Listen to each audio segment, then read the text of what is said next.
እኔ እንደሚሰማኝ ከሆነ ይህ ሰው ራሱ ያ ነገር ሳይሆን አይቀርም። እርቃኑን እንትን ብሎ አንስቶ እዚህ ነገር ውስጥ ትልቅ ውሸት አለ። ቅድሚያ ፓስተር ብለህ ነበር፣ አሁን ደግሞ ነብይ ነው አለ። ፓስተር የተባለው ደግሞ ፕሮፌት የሚል ነው። ሁላችንም የምናውቀው ይሄ ቲክቶከር በምንድን ነው ቆይቶ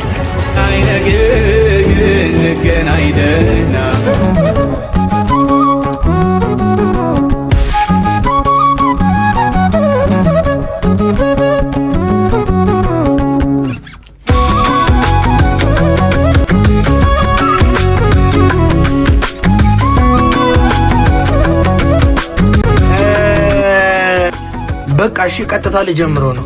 ኢየሱስን በጣም ብዙ ተቀረጽኩኝ። ሃይ እንዴት ናችሁ ሰብስክራይብ አድርጉ ምናምን የሚለውን ለማለት ብዬ ብዙ ተቀረጽኩ፣ ግን እኔ አልቻልኩበትም። ይሁ እንዴት ሰውን እንደነበር ላሳያችሁ።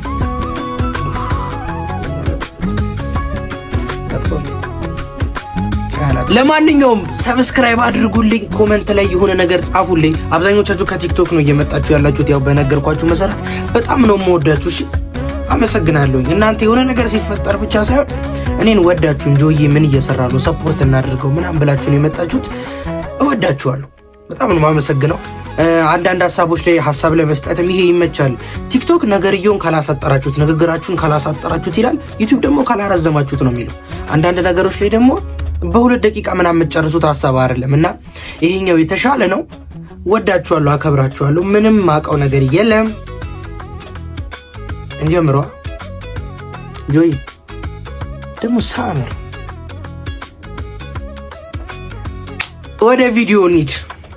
አንድ ሰውዬ አለ፣ እውነቱን ይሁን ውሸቱን ይሁን አላወቅንም። ከዛ ደግሞ እውነቱን ሊሆን ይችላል።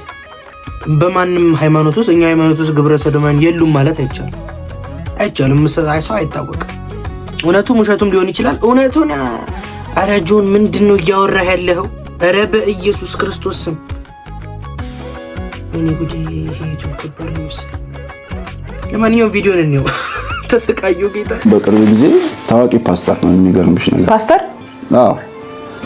እና ያው ገብቼ ሳይው ቪዲዮዎቹ ምናምን ሲሰብክ እንደዚህ ትሆናለህ ምናምን እያለ ሲያወራ እንትን ነበርና አወራኝ።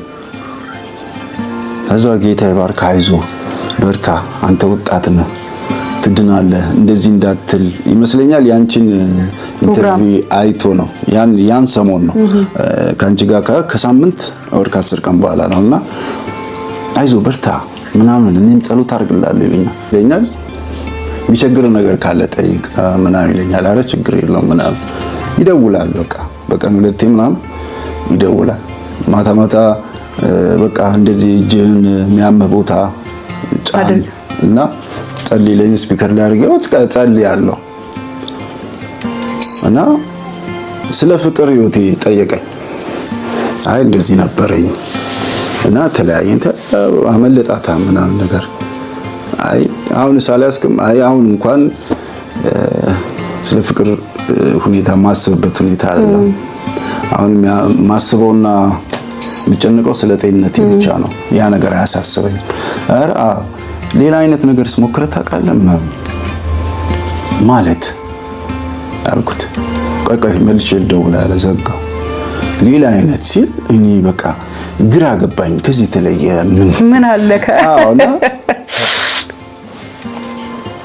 በቃ እንደዚህ ያወራ የሆነ ሰዓት ምን ነገር አለ። እሺ እኔ ወንድ ወዳጅ ነኝ አለ። በስማ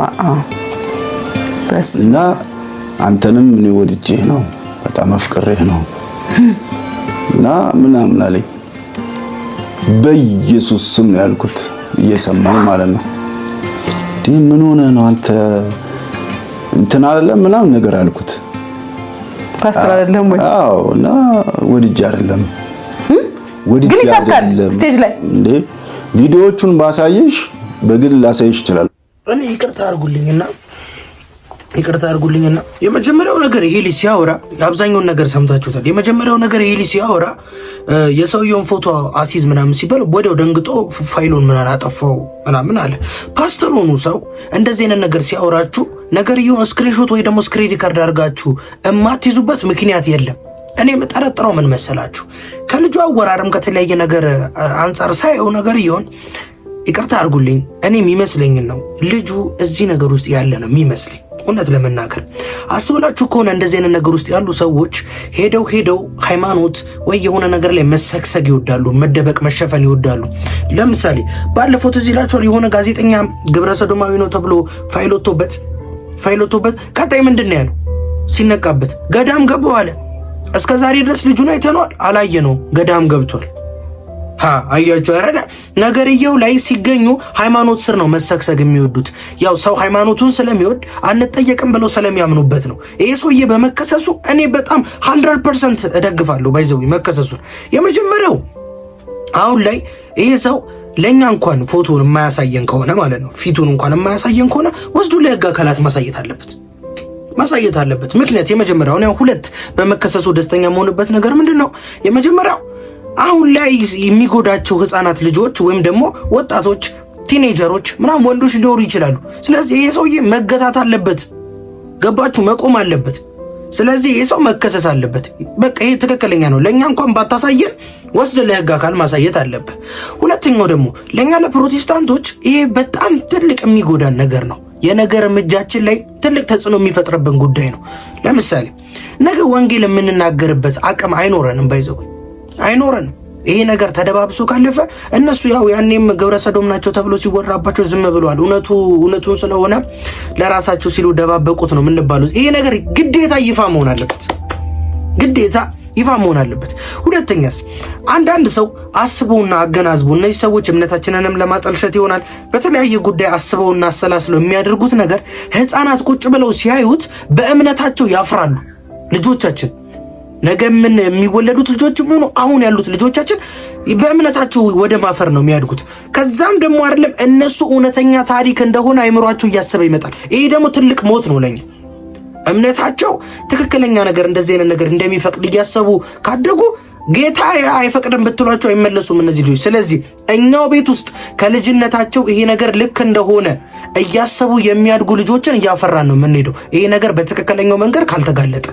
ስለዚህ በዚህ ሰውዬ መከሰስ በደንብ ነው ማምነው። መጀመሪያ ብያለሁ፣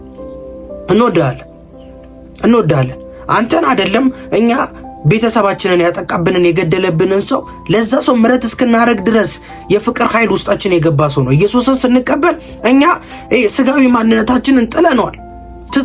የተውንበት ምክንያት ደግሞ ይሄ ምንድነው?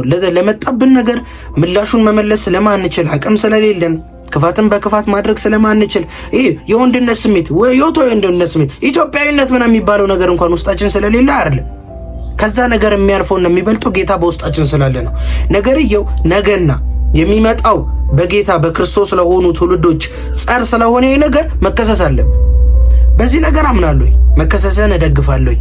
አንተን ግን እንወዳለን። ሌላ በዚሁ ደግሞ ሳልናገር ማረፍ ማልፈልገው ነገር ምንድነው? መጀመሪያ ነግሬሃለሁ፣ አንተ እዚህ ጉዳይ ውስጥ ያለህ ነው የሚመስለኝ። ይሄን ኢንተርቪውም የሰጠኸው ነገሮችንም እያደረክ ያለህበት ምክንያት ይህንን ነገር ለመሸፋፈን እንደሆነ አስባለሁኝ። እኔ እንደዛ ጠረጠራለሁ። ነገርየው ላይ ኖርህበት እንኳን ቢሆን ጌታ ይወድሃል፣ ኢየሱስ ይፈልጋል።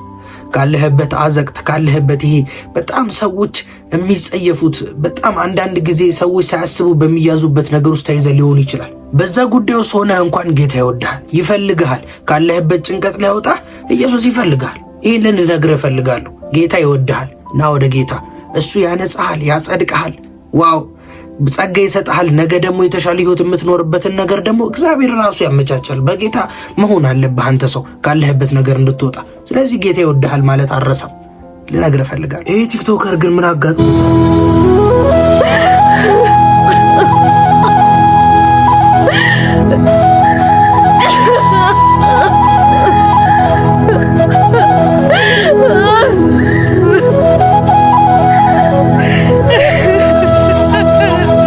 እኔ አውቀዋለሁ ይህን ቲክቶከር ስለ ፍቅር፣ ስለ ሪሌሽንሺፕ፣ ስለ ትዳር ምናምን ነው ሲመክር ማውቀው። ድንገት ነው መሞቱን የሰማሁት እና በጣም ደንግጫለሁ።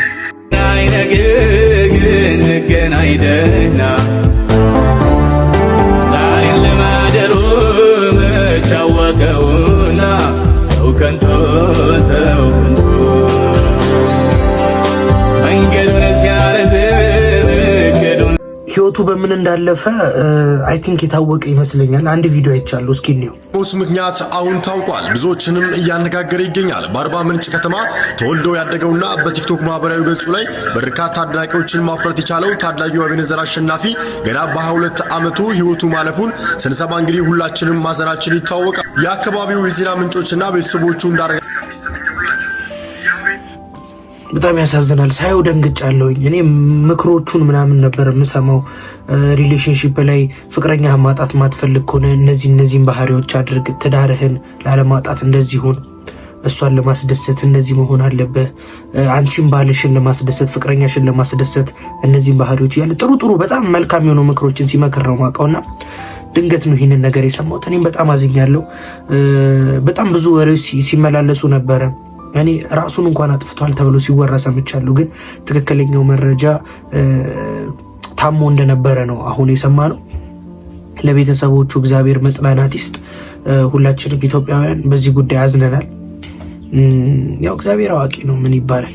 በዚህ ጉዳይ ሌላም አንድ ልጅ ሀረር አካባቢ የሚኖር ልጅ ራሱን አጥፍቷል የሚል ነገር ሰምቻለሁ። ከዛም ደግሞ ፌስቡክ ላይ ጽሁፍ ጽፎ ነው እባካችሁ ቁማር አትጫወቱ ብሎ ጽፎ ነው እና ምን በህይወቱ እንዳጋጠመው ያው አናቅም። ግን ሰዎች ራሳቸውን ማጥፋት ከዛም ደግሞ አደጋ በጣም ብዙ ነገር እየበዛ ነው። እግዚአብሔር ይጠብቀን።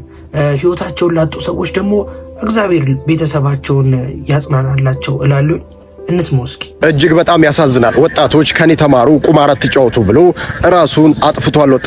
ወጣቱ በጣም ያሳዝናል። መንገድ ጠፍቶታል፣ ግራ ተጋብቷል፣ በብዙ ነገር ተጨንቋል። ከጊዜ ወደ ጊዜ በድብርትና በተስፋ መቁረጥ እየተዋጠ ነው። የሚሰራው ገንዘብ አይደለም ለቤተሰቡ ለራሱም እየበቃው አይደለም። በአቋራጭ ገንዘብ አገኝበታለሁ ብሎ የሚመርጠው መንገድ ደግሞ የባሰ ዕዳ ላይ እየጣለውና ህይወቱን እየነጠቀው ይገኛል። የምትመለከቱት ወንድማችን የወንዶች ጸጉር አስተካካይ ነበረ። በሙያው ጎበዝና ለረጅም ዓመት የሰራ ነው።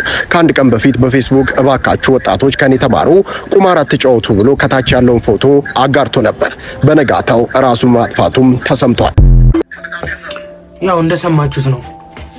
አዎ እውነት ነው። እኛ ወጣቶች ስንባል ብዙ ጊዜ ሀሳብ የሌለብን ምንጨነቅ ምናምን አይመስሉም ብዙ ሰውና፣ ግን ትልቁ የህይወት ጭንቀት ያለው ወጣትነት ላይ እንደሆነ አስባለሁ። ያው ቤተሰብ ማሳረፍ ከዛም ደግሞ ትንሽ ከፍ ስንል ደግሞ ቤተሰብ መመስረት የሚባል ነገር አለና እሱን ነገር እያሰብን በህይወታችን ያንን ነገር የምናሳካበት ገንዘብ ኢንካም የምናገኝበት ነገር ስናጣ ትንሽ ነገር እንኳን እያገኘን ለዛ ነገር በቂ እንዳልሆነ ስናስብ ህይወታችን በተስፋ መቁረጥ በተለያየ ነገር ይሞላልና ወጣትነት በጣም ፈታኝ ነው። በዚህ ውስጥ ግን ማለት የምፈልገው ነገር ተስፋ አለን ከጌታ ጋር እግዚአብሔር ያሳካልናል። ትንሽ እንሞክራለን። አሁን ላይ በጣም ብዙ ነገር የምታስቡ ልጆች ልትኖሩ ትችላላችሁ። ስራ እምቢ ሲላችሁ ወይ ሱስ ውስጥ ሆናችሁ የተለያየ ነገር ውስጥ ሆናችሁ ራስን ለማጥፋት የተለያየ ነገር ለማድረግ የምታስቡ ሰዎች ራስን ማጥፋት መፍትሄ አይደለም። ከዛም ደግሞ እናንተ ራሳችሁን ስታጠፉ በጣም የምትጎዱት ቤተሰብ እንዳላችሁ ማሰቡ። እሱ ብቻ አይደለም ደግሞ ጌታ እግዚአብሔር ፈጣሪ እኛን ወደዚህ ምድር ሲያመጣን ዓላማ አለው። ትንሽ ጊዜ ልንቸገር እንችላለን፣ ግን ፈጣሪ ነገ ለኛ መልካም ነገር ያደርግልናል ብለን በተስፋ ነገሮችን እያደረግን እየሰራን እየሞከርን ትጋታችንን እየቀጠልን ፈጣሪ ያየልን ቦታ ምን ደርስበትን አቅም ፈጣሪ ይስጠን። በጣም ነው ማመሰግነው። ሰብስክራይብ ስለምታደርጉኝ አመሰግናለሁ። ወዳችኋለሁ፣ አከብራችኋለሁ። ያው የመጀመሪያ ነው ይሄ ዩቲዩብ።